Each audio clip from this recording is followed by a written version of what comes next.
This headstone belongs to Golden Wheat. Golden was born on August 6, 1899, in Missouri. She was the third of five children and the only daughter born to Henry and Eliza White Wheat.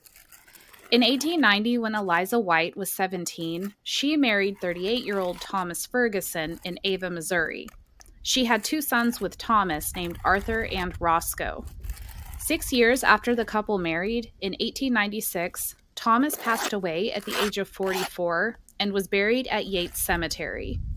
Sometime after this, Eliza married Henry Wheat.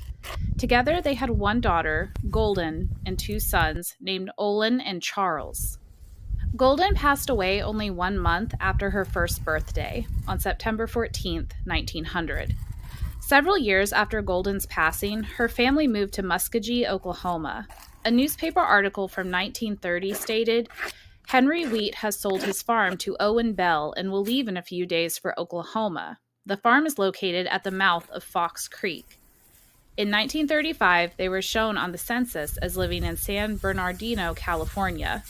Henry's occupation was listed as a farmer and Eliza's as a homemaker. On all of the Missouri censuses, Arthur and Roscoe listed their last name as Wheat and Henry as their father. On one census in 1920, when they were adults, they recorded their last name as Ferguson and Henry as their stepfather. Eliza died at the age of 68 in 1941, and Henry followed the next year in 1942, also at the age of 68. Her headstone was so dirty I couldn't read anything except her name. After cleaning her stone, I saw that we shared the same birthday.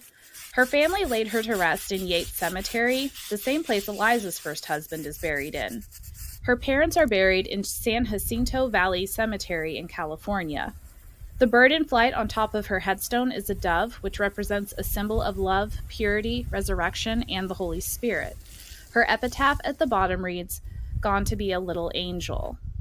I unfortunately wasn't able to find any photos of this family. I searched for Henry and Eliza.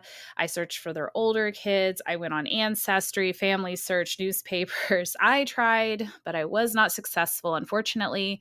So here is the before photo that I took of Golden's headstone, and this is the after photo that I took 2 months later. Thank you so much for watching. Please like and subscribe.